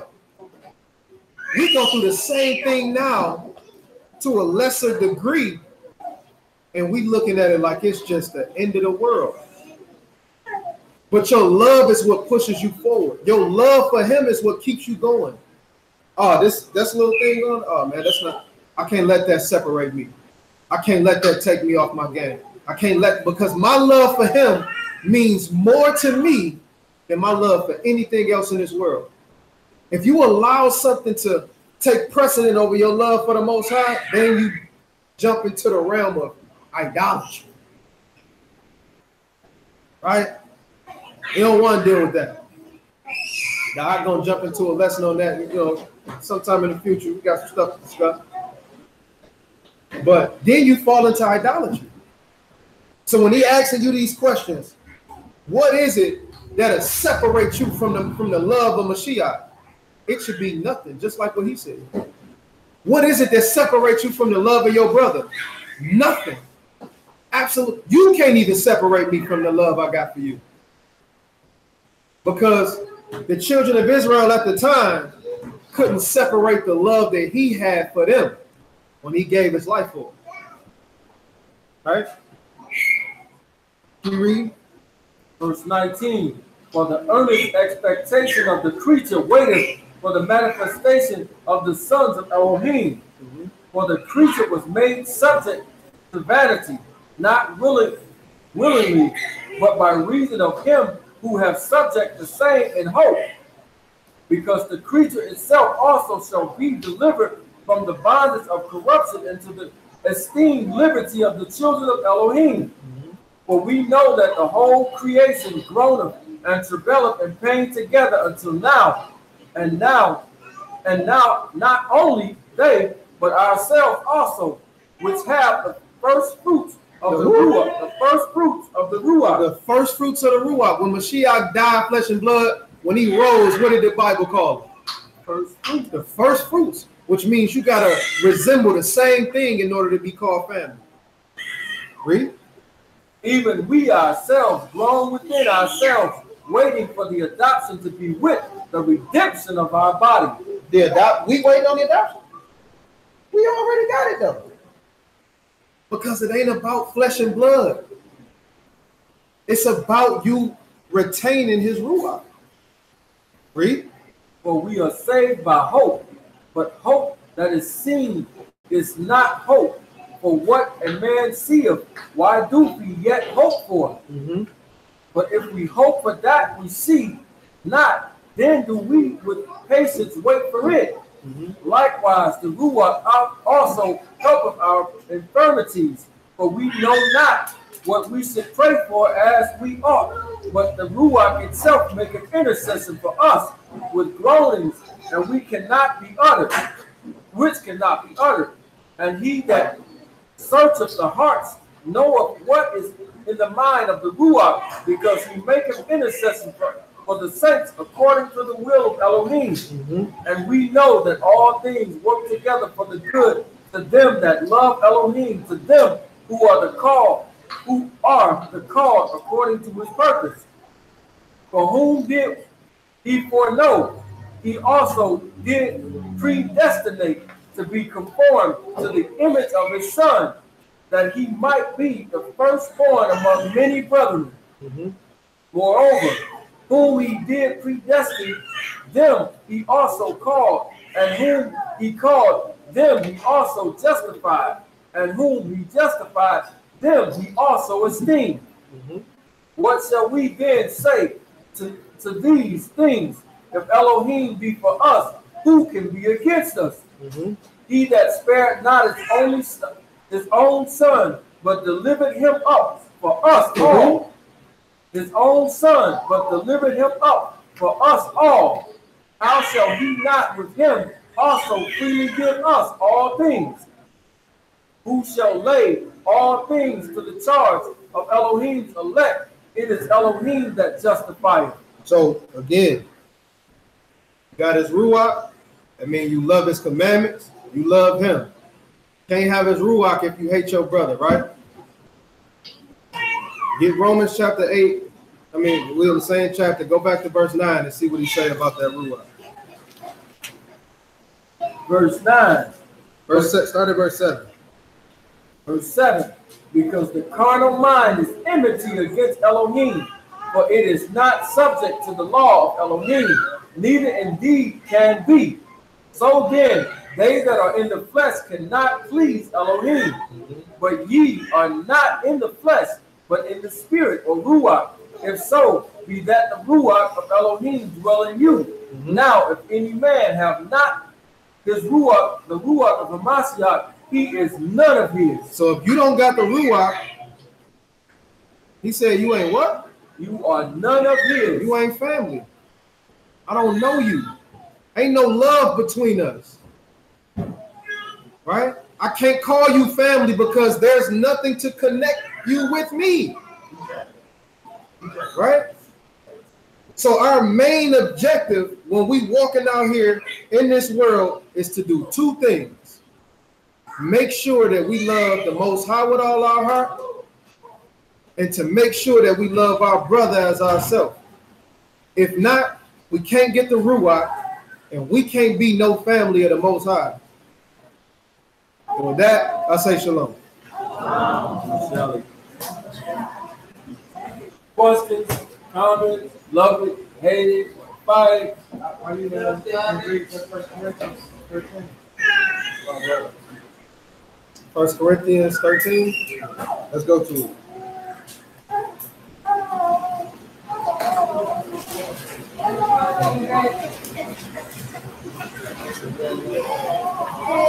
Hold on, you got Leo first.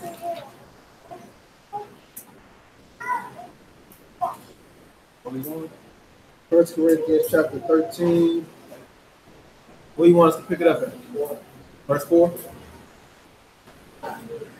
1 Corinthians chapter 13 and verse 4. Charity or love suffereth long. Do what? Suffereth long and is kind. Charity envieth not. Charity valueth not itself, is not puffed up, doth not behave itself unseemly, seek not her own, is not easily provoked, think of no evil, rejoice not in iniquity, but rejoice in truth, beareth all things, believeth all things, hopeth all things, endureth all things. Charity never faileth, but whether there be prophecies, they shall fail. Whether there shall be tongues, they shall cease. Whether there be knowledge, it shall vanish away. For we know in part, and we prophesy in part. But when that which is perfect is come, then that which is part shall be done away. Drop down to verse 13. Verse 13. And now abideth faith, hope, charity, these three, but the greatest of all is charity. He told you to abide in faith, hope, and charity. He said, but the greatest out of all of these things is the love. Right? Now I want to go back and revisit. I'm glad you said that. I'm glad that you brought this up. Because if we can't say that this is how we are towards one another, we don't have the love. Right? So it says that love suffers long and is kind. So if you are the opposite of kind to your brother, I can't think of the word, malicious towards your brother, ain't no love, whether it's on the outside or whether it's in your heart, right? If you envy your brother or your sister, you can't say that you love them. It says love don't vaunt itself and is not puffed up. It don't try to exalt itself over one another. It says it don't behave itself unseemly and seek not her own. So a lot of times we come to situations only thinking about us as opposed to somebody else. I was talking about before, it's always two sides, right? I got to seek out what's going on with you first before I consider myself, right? It says it's not easily provoked. The people that you say you love, do they easily provoke you? They can easily provoke you. It's not real love. This is per the scriptures, not me. It says it's not easily provoked or think of no evil. You think evil thoughts about the people that's around you that you say that you love? It ain't love. Rejoice not in iniquity. Self-explanatory. It says it rejoices in the truth, and it bears all things. Like the script, like the joint in James said, we're supposed to bear our infirmities one on another, right? Not saying, oh man, I can't listen. I don't want to hear nothing of what you're going through. I'm going through this. We ain't never supposed to be like that. I don't care if you in the deepest dumps. You better be able to bear what's going on with your brother because you're supposed to put them before yourself. right? Because you will want them to put you before they self, right? It says, believe all things in the scriptures, of course, and not just everything. Yeah. Hope all things and endures all things. It says, love never fails. Remember we was talking about what can separate between you and your brother? It's supposed to be nothing. This ain't supposed to never fail. No matter how they feel about you, your love towards them ain't supposed to never go away because you consider them family, right? It says, but whether there be prophecies, they shall fail. Whether there be tongues, they shall cease. And there be knowledge, it shall vanish away. Like Paul was saying, it don't matter whether it's angels, principalities, this, that, whatever it is, whatever you can name, ain't gonna take away my love for the Most High and His Son. It's supposed to be the same way with your brother. And the profound thing that he says is, you got faith, hope, and love. Do all three of these, but the greatest of all of them is the love. That's profound. He said anything that's not of faith is sin, right? So faith is important. Hope is important. It's the substance of things hoped for. I mean, faith is the substance of things hoped for and the evidence of things not seen. Talking about the kingdom. Things that you know that's going to come to you even though you ain't never seen it. That's important. But to love the Most High with all your heart and your neighbor as yourself, to say that that holds precedent over all the other things, that's something that we got to take a look at. And something that we got to keep reminding ourselves of over and over again, and we don't fall into that category of hate for one another. Somebody had something else? Diablo. Got three. Let me pull my pen out. And then we got one. You were given class earlier today. I over here said something about, okay, y'all read the New Testament. I want to go to Leviticus 19, 33, and 34. Gotcha. I'm about to read it for you. You also asked a question in the fact that it's wrong. I got you. Leviticus 19, chapter 33. It says, and if a okay. Leviticus 19, verse 33. Okay. Verse 33. It says, and if a stranger sojourn with you in your land, you shall not vex him. But the stranger that dwell with you shall be unto you as one born among you. You shall love him as yourself. For you were strangers in the land of Egypt. I am Yahuwah, your Elohim. Indeed. That's the first thing. I just want to add that. No, that was dope. I forgot to read it. The second thing is the Ten Commandments. Would you agree that the first four commandments, how you love hell, and the other six is how you love the neighbor? You agree with that? I agree that there's two parts to it. Let me see if it's the first four. What's the fifth one?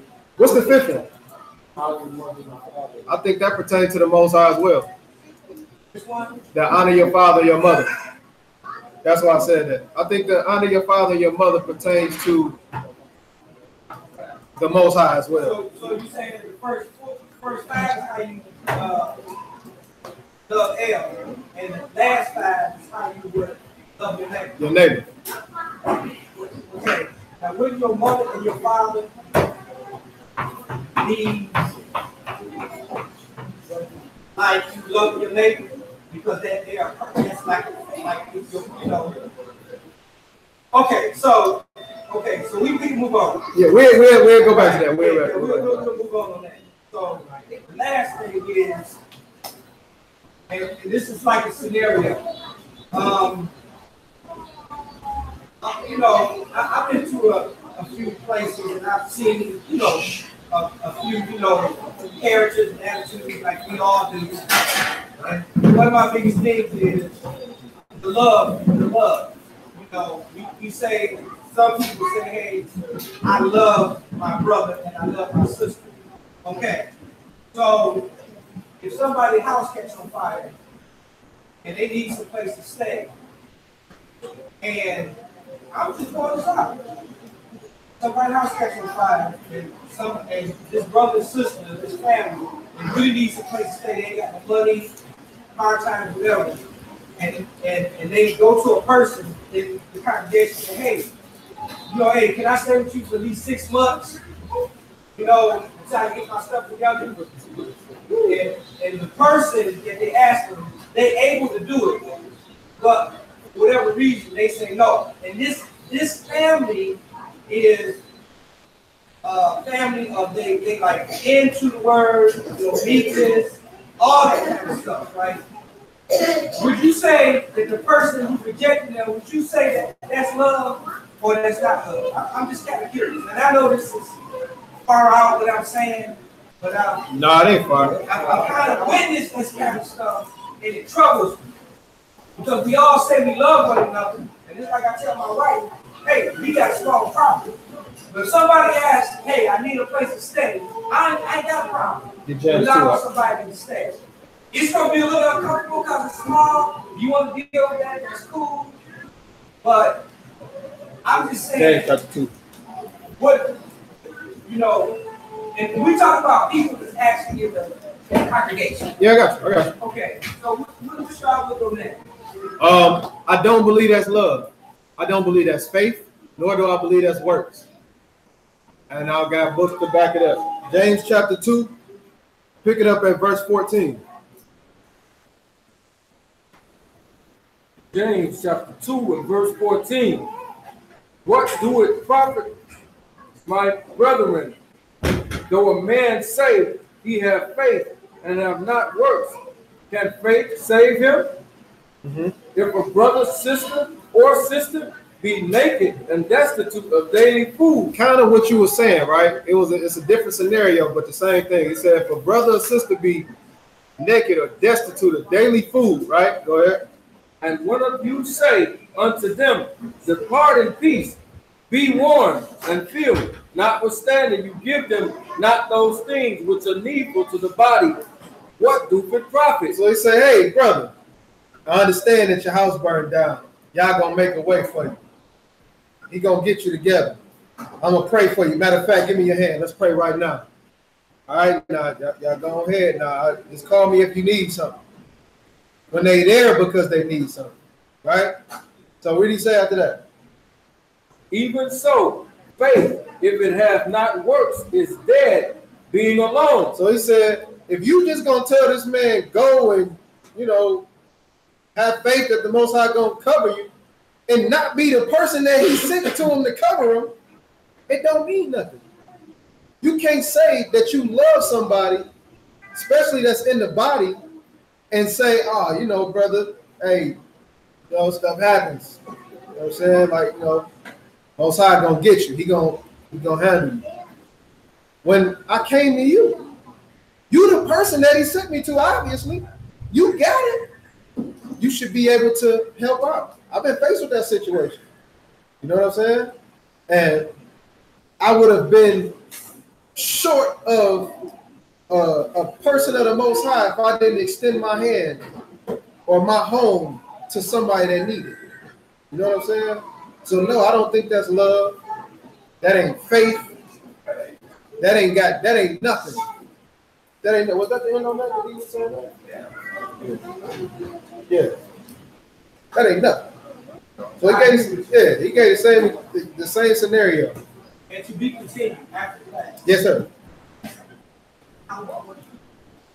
The right thing to do if you got a family member that is like you lose one, steady raising hell, cause a lot of promotion, but the person don't do nothing to that person. Now, we can go around them and just come out of nowhere, just have an outrage. Want to do this, cut you out, want to call you all types of names, want to cause everybody around you. How can you show brotherly love to that person if you don't even deal with the person, or it could be a simple steady call and stuff like that. How do you keep your brotherly love to that person? Off the hood. So we got to look at a brother or a neighbor who is, you know what I'm saying? So in order for me to call you, it's like this. If I'm steady breaking the commandments of the Most High, not his family. You get what I'm saying? I'm not his family. You know what I'm saying? So he says he keeps covenant with those that love him. It's a two-way street. You know what I'm saying? I keep covenant with those that love me. I mean, everybody went under the covenant. All the children of Israel inherited the commandments, the land, everything. But if they didn't do what was conducive to be called a part of that covenant, died off. You know what I'm saying? Now, you showing love, you showing that you hate them is different than, how do I say this? You don't have to do nothing bad to them to not. Somebody help me out. What I'm trying to say.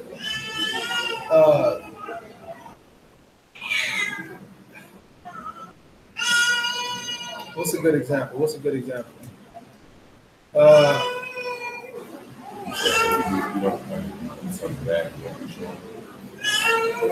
When it comes to brotherly love, like you don't have to.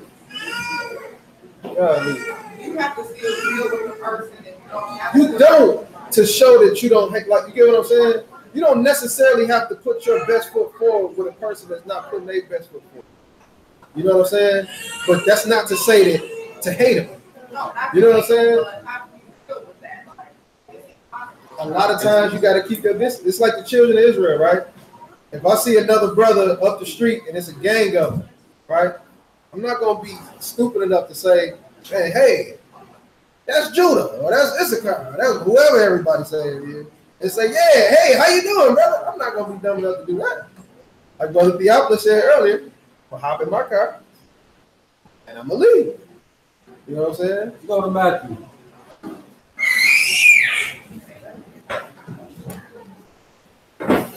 Chapter 12:46.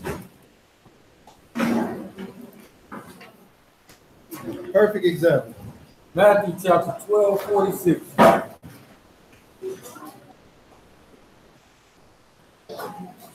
Matthew chapter 12 at verse 46. So this person is, like you're saying, causing hell, doing raids, all these things. This is for them. While he yet talked with the people, behold, his mother and his brethren stood without, desiring to speak with him. Who's standing out there? His mother and his brethren. His mother and his brother, right? Go ahead. Then one said to him, behold, your mother and your brethren stand without, desiring to speak with you. But he answered and said unto him that told him, who is my mother? Who is what? Who is my mother? Go ahead. And who are my brethren? He then stretched forth his hands towards his disciples and said, behold, my mother and my brethren. For whosoever do the will of my Father which is in Shamayim. Whosoever do the will of my Father which is in Shamayim. Wait a minute. If the Israelite do the will of my Father which is in Shamayim. Whosoever shall do the will of my Father which is in Shamayim. Same thing he said in that John 3:16, right? Whosoever, meaning if this person keeps the laws, statutes, and the commandments, you are my family. But if that person don't follow these guidelines, then that person is not your brother, your mother, your sister, and all this, right? Go ahead. The same, or whosoever shall do the will of my Father in Shamayim, the same is my brother and sister and mother. So, right there, if they doing that stuff, then that's not your family. You know what I'm saying? For real is not. Because they taking away your peace. Like he was talking about earlier, the shalom. This person is taking it away. Causing havoc in the house. You gotta go. You know what I'm saying? You gotta go. Just that simple. I love you, but when you get yourself together and you follow these 10, come on back. I got you. You can't do that. You gotta go. That means we don't gotta love them, right? That means if they follow the commandment, we don't have to love that particular person, right? That means I'm okay to hate him. No, Matthew chapter 5. I got the love of that guy. Matthew chapter 5 And pick it up at verse 43.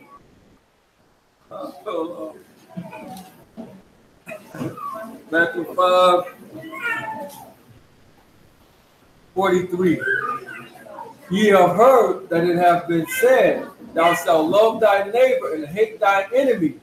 But I say unto you, love your enemy. Bless them that curse you. Do good to them that hate you. And pray for them which despitefully use you and persecute you. That you may be what? That you may be the children of your Father, which is in Shamayim. For he maketh his sun to rise on the evil and on the good, and sendeth rain on the just and the unjust. So he said, look, if you going to be called family to y'all, people that you call your enemies, gotta love them too. Right? Read the next verse. If ye love them which love you, what reward have you? Do not even the publicans the same? The publicans, the people that's on the outskirts, the people that are barbaric, so to speak. These people love the people that love them. That don't do you no good. Go ahead. And if you salute your brethren only, what do ye more than others? Do not even the publicans so? Be ye therefore perfect, even as your Father which is in Shamayim is perfect. Unfortunately, so think about this, right? He said, them that do the will of my Father which is in Shamayim, the same as my mother, my brother, father, right? So if you do the will of the Father, you wouldn't hate your brother. You wouldn't do all these malicious things to him, right? What did Joseph's brothers do to him? A whole bunch of things to him, but what did he do to him? Took him back. He tested him, but he still brought him in. Even though they had done him the worst, sold him. He went to prison for years behind what they did. He bust out crying and brought him in. You know what I'm saying? That's the example of it. But if people are asking him, or he didn't automatically say, okay, I'm just going to let you know in. He had to see what his heart was first. Before they came and invaded his space. He was like, I'm going to see what y'all stand first. But still, they never saw him no hate. But remember, that was only, the thing that the Most High told him was, y'all brought me here that I may save much people alive. Right? So if he would have killed them off or not let them come, that means that the children of Israel wouldn't have never been able to grow in Egypt. So either way, he couldn't dust them off, or he couldn't, you know what I'm saying, shun them. But that was just for them. Like, yeah, y'all did all this stuff to me, blah, blah, blah. Yeah, it's me. You know what I'm saying? That was a brother thing. But in the overall picture, the overall scheme of things, it was like, I still gotta have y'all come in here, because if I don't have y'all come here, Israel gonna die off. You know what I'm saying?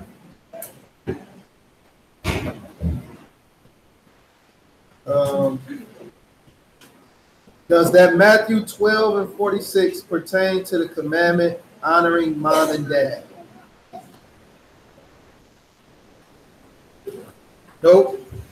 It pertains to this.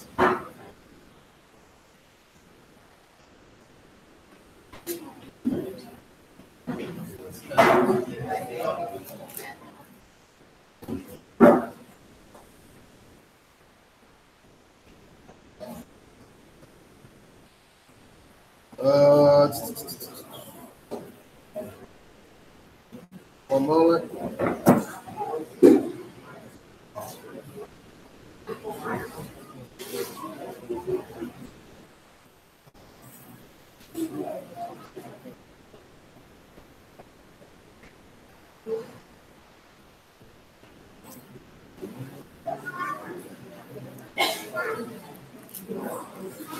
One moment.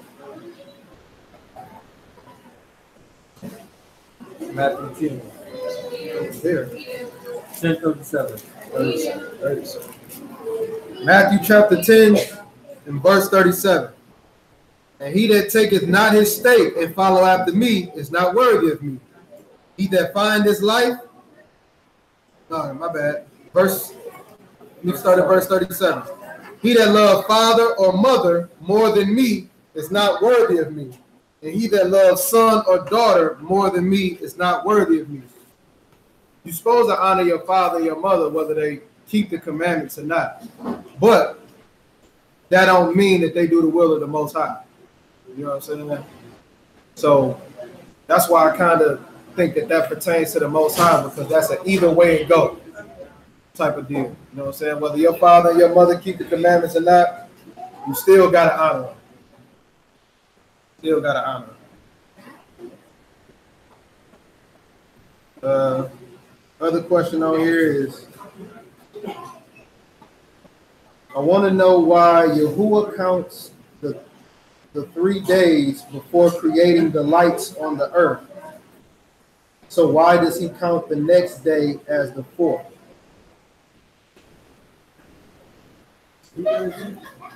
It says, I'm going to read the whole thing. It says, hello, I'm Olivia. I'm 15. I'm Mac Rock's daughter. I want to know why Yahuwah counts the 3 days before creating the lights on the earth. Why does he count the next day the 4th? So, when we're talking about the lights, go back to Genesis chapter 1.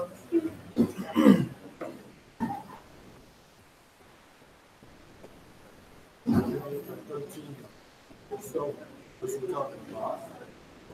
Thursday right here. Evening in the morning of the 3rd day. Now, verse 14 starts the 4th day with the lights. Right. Sun and moon. I think that's what she asked.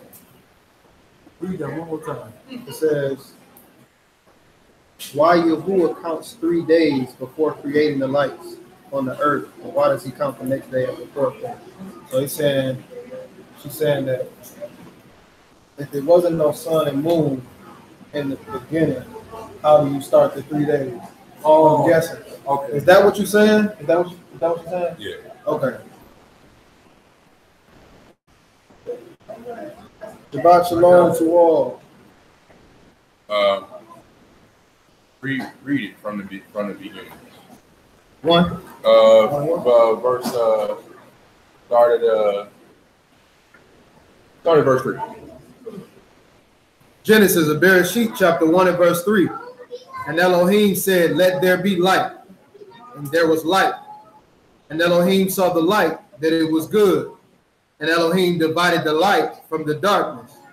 And Elohim called the light day, and the darkness he called night. There was no need for the luminaries at this point, because the day and night was determined by the light and the darkness, not by the sun and the moon, but by the light and the darkness, right? So the absence of light was darkness, that was night. The presence of light was day. Plain and simple, right? So then read 13. And the evening and the morning were the 3rd day. And Elohim said, let there be lights in the firmaments of Shamayim to divide the day from the night. To do what? To divide the day from the night. And let them be for signs, for seasons, for days and years. And let them be for lights in the firmament of the Shamayim to give light upon the earth. And it was so. And Elohim made 2 great lights. The greater light to rule the day. The greater light to do what? To rule the day. So the lights were created. The greater light was there to govern the day or to rule the day. Go ahead. And the lesser light to rule the night. Not determine if it was day or night, but to govern the day and the night. That's the point of the lights. The absence of the sun and moon, the presence of the sun and moon have no bearing on the day. The day is the dispensation of time. Go to Joshua chapter 10, verse 13.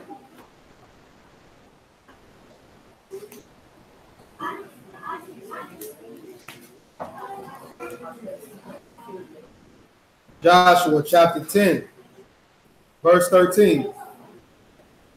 And the sun stood still. And the what? And the sun stood still. So the sun wasn't moving. And the moon stayed. And the moon wasn't moving.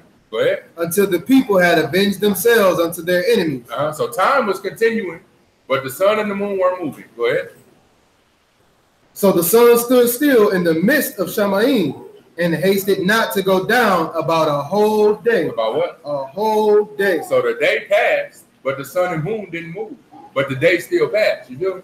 So the sun and the moon didn't determine the day. The light and the darkness is what divided the day from the night. But the sun and the moon, they don't really have a bearing on the day or the night. If there's no moon, what happens if there's no moon out? The sun comes and goes. But right here we see where the sun was there. The sun stayed. The moon stayed. It didn't move. But however, the day continued. You follow me? One more to add to it. Revelation 21:23.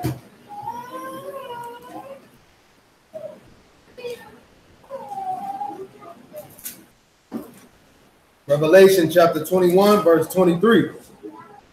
And the city had no need of the sun, neither of the moon to shine in it. Because it'll be back like it was in the beginning. Go ahead. For the esteem of Elohim did lighten it. That was the light in the beginning, right? Yep. And the Lamb is the light thereof. So it goes back to the beginning the way it originally was. But the sun and the moon will still be there. It just won't be for this city. Hope that helps. Yep. So like you say, in a nutshell, it was light before that. Sun and the moon was only used to govern them, to take the place of it. If they was the light in the day, they wasn't going to be on the earth all the time. So they just used the sun and the moon to govern the day and the night. And we also know that the sun and the moon going to go away at the end. Yeah. Is that it?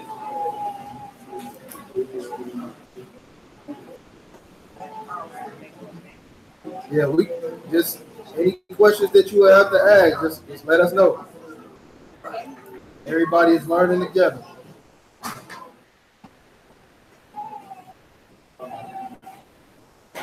Is that it?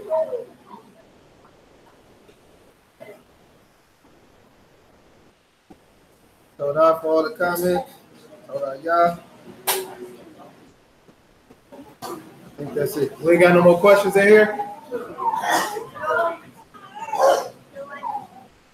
You ain't got no more questions? Let me borrow your check. Let me borrow your check. It's not a question. That's a question. If I ask you for something, that's a question. All right, y'all, let's pray out.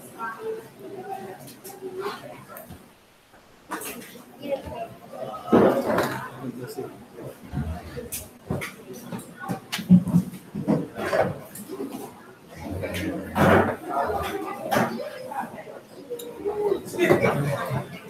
Another one, because they say the Old Testament, we ain't gonna go over Isaiah chapter 60 and verse 19. The sun shall be no more thy light by day, neither for brightness shall the moon give light unto thee, but Yahuwah shall be unto thee an everlasting light, and thy Elohim thy esteem. So that's another one for the Old Testament.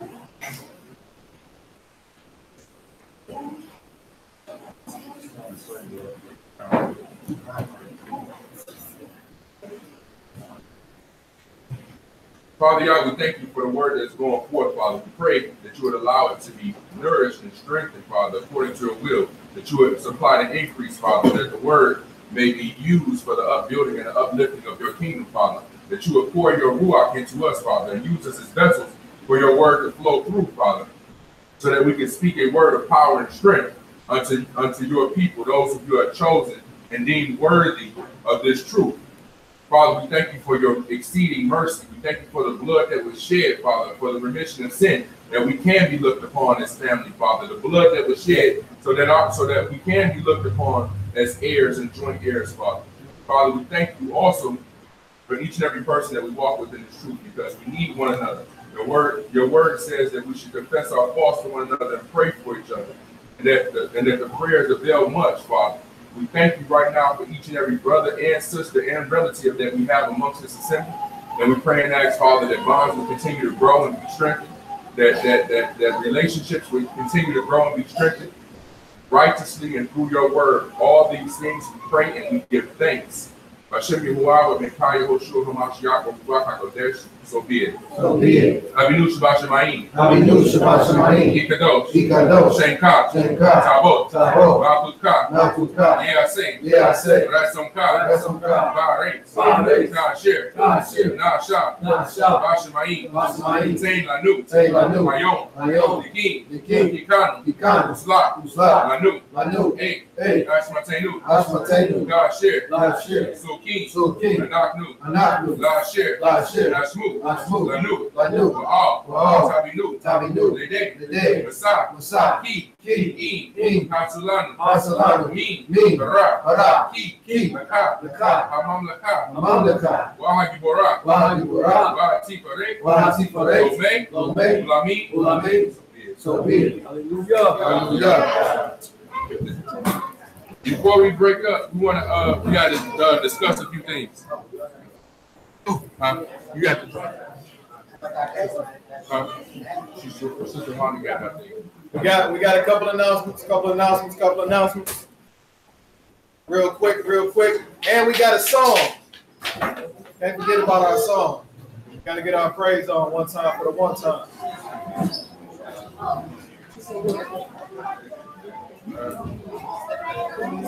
Brother Larry.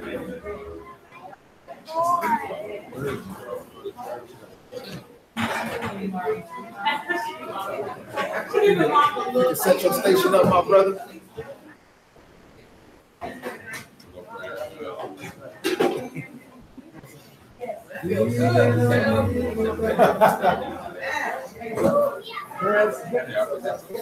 Shaking together, running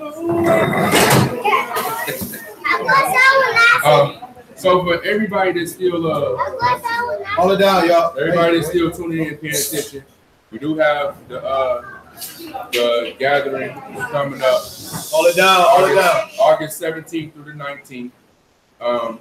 The information is on a Facebook page, Detroit Hebrew Town Gathering Detroit, I believe. Hebrew Town Gathering Detroit 2018, where you can get information as far as like dates, itineraries, hotel information, and where you can pay. The registration fee is $25 per adult, 12 and over.